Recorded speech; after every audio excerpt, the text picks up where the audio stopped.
you believe it? I mean, this has got to be one of the worst decisions Labour are about to do. And that is because Rachel from accounts, or even Rachel Reeves, if you want to call her that, is expected to do something which is going to pee a massive amount of people off, because she is expected to once again freeze the income tax thresholds in the autumn budget to try and fix the now apparently £40 billion black hole, where they could have saved presumably the money elsewhere, like cutting net zero, and perhaps at least cutting down a lot on the money that we send to Ukraine and things like that. But of course, no, it's once again got to be us that has to put our hands in our pockets again. So I don't know about you, but I think this is absolutely ridiculous. So what's her excuse this time? Well, it more than likely is because Keir Starmer has pulled 3 policy U-turns again, which are going to pump up the public spending by around £4 billion later on this year.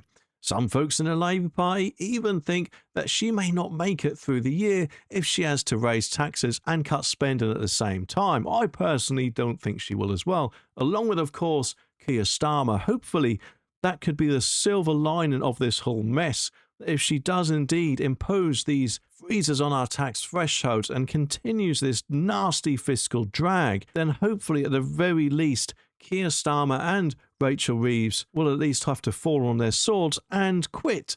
That could be the best bet for everyone if they do quit, but unfortunately, I don't think they will. But get this, the latest policy flip-flop on benefit cuts means that the government is only going to save half of the £5 billion they hope for to pull in from sickness and disability benefits. Yet Miss Reeves has painted herself into a corner with no real options to raise funds, because obviously she's promised not to increase income tax, national insurance, VAT or corporation tax, and she's sticking with Labour's fiscal rules. I personally don't think any taxes should be increased. As I said, cut a lot of money we are spending elsewhere, like the climate emergencies overseas, which is, from what I remember, 11 odd billion pounds. Freeze or no, the additional rate of income tax threshold was one of Angela Rayner's suggestions, which of course leaked out, and I'm betting if she ever did lead Labour, this even just shows how she would be as a Prime Minister, surely. The current freeze, which of course was supposed to end in 2028, has already bumped 7 million people into higher tax brackets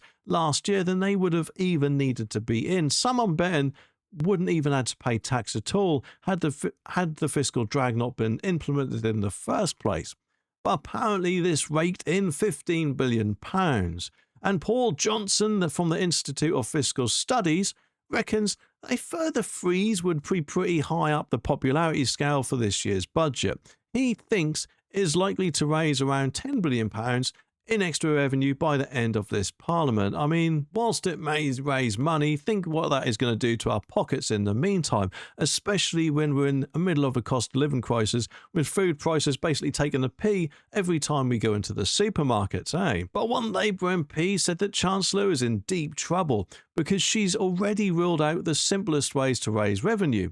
She said it's hard to forgive her for getting us into this mess because she has boxed herself into a set of commitments that aren't sustainable, she reckons anyway. But as I said, I reckon she'd be able to save that money by other means. Gareth Davies, the shadow Treasury Minister, even blasted Labour by saying they are gearing to hike taxes even more with income tax thresholds squarely in Rachel Reeves' sights. He accused them of breaking promises yet again, saying that working families will pay the price, and he is not wrong, I don't think. And even if that wasn't bad enough, the Treasury has already gone from a mythical, in my opinion, £22 billion black hole, which they would never really shut up about, to now presumably, they'll be saying anyway, a £30 billion black hole because of lower than expected growth forecasts. And Keir Starmer's U-turns are going to make this worse, surely. And revisions to the Office of Budget Responsibility forecast could impact revenues by £7 to £8 billion. This week's decision, though, to keep benefit payments for existing claimants has cost the Treasury £2.5 billion, and the U-turn on winter fuel payments for pensioners added another £1.25 billion, although admittedly I do think that they should have never taken away that winter fuel allowance from the pensioners in the first place. But get this, Miss Reeves is also getting flack from Labour MPs over her plan to cut benefits, which apparently is reducing welfare costs at the expense of thousands.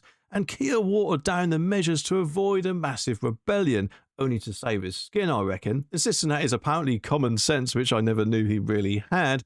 Welfare reforms now strike the right balance. Presumably here, if you never kind of sucked up to the EU, we'd have much better situation than what we're going to be facing in the near future, I'm betting. A load of people reckon now that the only option for the Chancellor seems to be freezing the income tax thresholds, which was supposed to rise with inflation from 2028. Remember, Jeremy Hunt actually froze them to 26 until that had to be delayed to 28, or 2028 rather, but now they're going to be delayed again. It just seems that this happens to be one of the government's default, oh, we can do that cards, doesn't it? When really, I don't think it should be any more. We've had our thresholds frozen enough, surely. But just how much could I actually get them? Well, apparently this move would actually get the government another £8 billion a year in tax receipts, but would cost workers the average annual salary of thousands more in income tax by the end of the decade. And independent economists are saying